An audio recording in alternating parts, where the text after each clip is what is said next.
మహిమ కలుగునుగాక.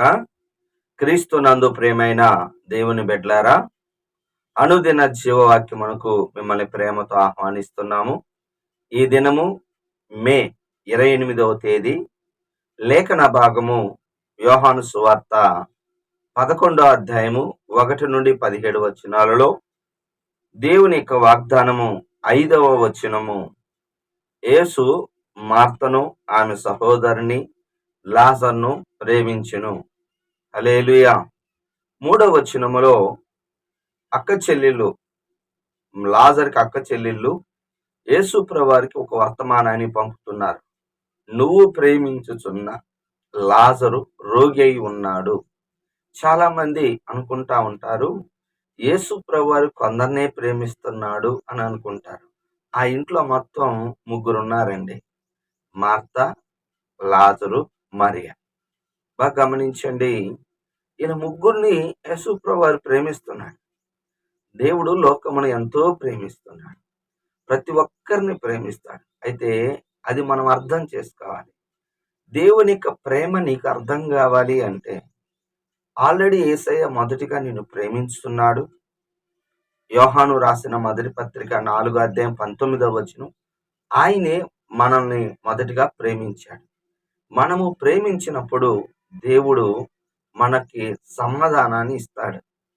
పాపిని ప్రేమిస్తున్నాడు అంటే పాపాన్ని ప్రేమించాడు. బాగా గుర్తుపెట్టుకోండి. పాపిని ప్రేమిస్తాడు, పాపాన్ని ప్రేమించడు.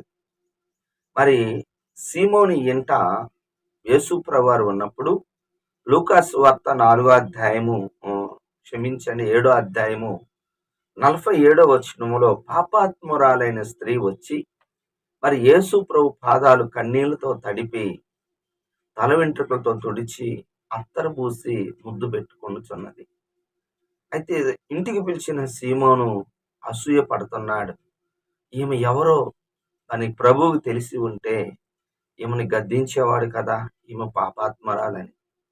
కానీ యేసు ప్రభువారు సీమోనుతో అంటున్నాడు, సీమోను, ఒక యజమానుడికి 2 రుణస్థులు ఉన్నారు.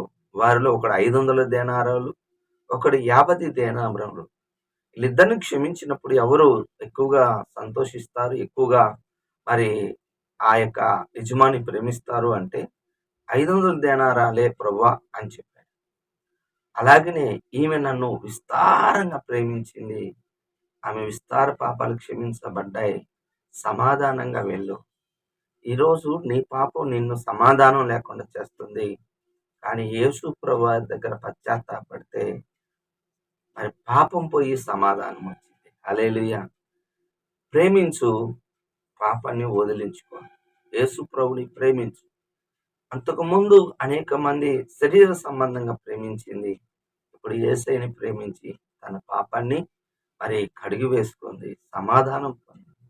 ఒప్పుకోవలసిన పాపం 8వ వచనం.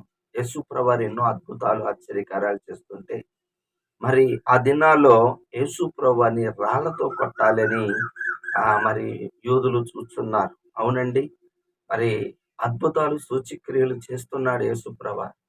మనుషులకి మేలే చేస్తున్నాడు. ఆయనే దేవుడు అంటే వాళ్ళకి ఒప్పుకోలేకపోతున్నారు.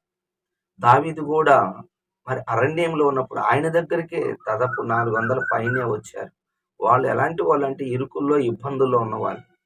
వారు వచ్చి మరి దావీదు దగ్గర ఉన్నప్పుడు దావీదే వారికి పోషణకర్తగా, మరి కొంతమంది రాజుల దగ్గరికి వెళ్ళి తానే పని కుదుర్చుకొని వాళ్ళని పోషిస్తూ వస్తున్నాడు. ఒక దినాన సిగ్లక్ అనే పట్టణానికి వెళ్ళినప్పుడు ఈ 400 మంది దావీదు మరి కొంతమంది అమ్మోనీయులు, కొంతమంది ఫిలిస్తీన్లు శత్రువులు వచ్చి ఆ సిగ్లక్ పట్టణాన్ని మొత్తాన్ని నాశనం చేసినప్పుడు మరి దావీదుతో పాటు ఉన్న సైన్యం వచ్చిన తర్వాత అక్కడ ఎవ్వరు ఉండరండి. పశువులు, పిల్లలు, పెద్దలు, స్త్రీలు అందరూ వెళ్ళి తీసుకొని మరి వెళ్ళిపోయారు వారు.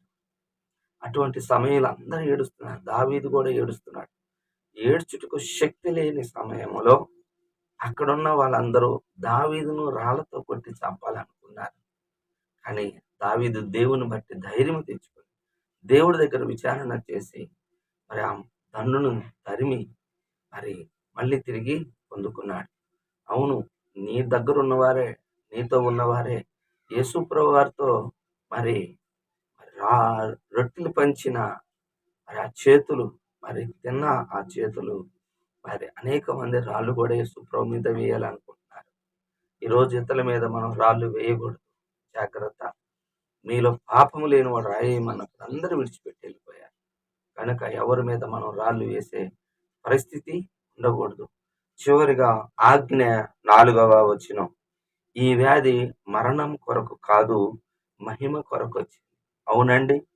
ఈ యోహాను సువార్తలో మరి 9వ అధ్యాయంలో ఒక పుట్టు గుడ్డివాడిని మరి శిష్యులు అడిగారు, ప్రభా వీడు తప్పు చేశాడా, వీళ్ళు కన్నవారంటే దేవుని క్రియలు ఇతని ప్రత్యక్షపరచడం అంటే మరి అక్కడ అలా మాట చెప్పాడు. అలాగనే శిష్యులు కూడా అక్కడ యోహాను సువార్త 11వ అధ్యాయం 14 మీరు నమ్మునట్లు నేను అక్కడ ఉన్ననందుకు సంతోషిస్తున్నాను. ఒక్కసారి మనకి నమ్మకం కోసము కొన్ని పరిస్థితులు వస్తాయి.